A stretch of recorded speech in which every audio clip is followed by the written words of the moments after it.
Continuing on with the armor, we're gonna now hit the lower body because we've essentially hit all the upper torso as well as the upper body and the arms. So now we have to move on to the lower body. So maybe the lower part of the torso and the legs. So let's go from the Faulds to the Sabatons. So the Faulds and the tassets are where we're gonna focus right now on the hips. So protecting the lower abdomen and the hips because, you know, hips don't lie. So if we're gonna do the Faulds, essentially it's like a accordion skirt, really, or a collapsible skirt. You're going to have these rings that all overlap, similar to what we find in a lot of the pieces of armor, especially the parts that need to be articulated. So the rings are there to allow for the bending. And the rings are actually called lames, and they're usually about 3 or 4 of them. It just depends on what you want stylistically. Now your edge styles can also vary. You do want them to be fairly tight within each other, so it's not going to look like there's a ton of depth really from a distance until you start getting really close. But you can have these scalloped edges, and you can have really a flatter edge that really mimics a skirt, or you could also have a fold that has a little bit of a gap, sort of like an archway in the front of the pelvis, and that's actually going to help later on as we start looking at the tassets. So the tassets are actually going to be the things that hang off of the folds, and they're going to hang in front of the hips and basically at the top of your thighs. The whole purpose of them is that they're going to hang there to protect that gap from your hips to your legs. Now, they're going to be attached usually by a belt or by some snaps or something like that, but they're fairly free floating, and obviously the reason for that is so that you can move your legs, especially if you're on horseback and you need to lift your legs up. But you're going to have such an allowance of movement, and it needs to be indicated, so understand how they're going to move and how they're going to operate. And generally they're not fixed to the body, they're going to float, but you can fix them if you want to. Now the cuisse is the upper legs.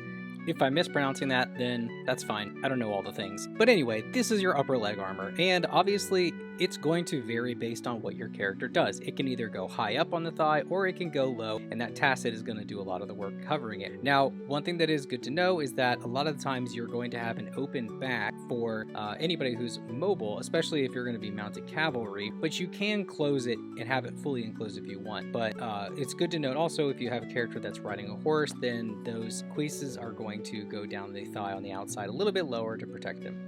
Now let's talk about the greaves. These are for your lower legs. So I say that they come in 2 types. I call them the shin guard, which is just the front with an open back, and then there's the wraparound or the shell, and that's when it's fully enclosed. Now it's important to have a wide and flared foot opening, obviously, so that your character can move their feet well and there's some good clearance. And it's also really important to note that if it's a shell, the front and the back need to flare, and you need to know where you're going to put those straps so that they actually work when your character is trying to flex their muscles to move. Now the polans are your knee armors, so it's basically a fancy knee pad. So it can be as simple as you want, simply just a strap with a pointed circular knee cap basically to go over top of whatever mail you have underneath it, or you can have something that's a little more fancy, and they have these things that are called fan plates on the side, and I call them wings as well, just for shorthand. But those are actually meant to protect the outside of the leg, so you know it'll deflect strikes and things like that, so it protects the outside and the inside of the knee as well. But something that I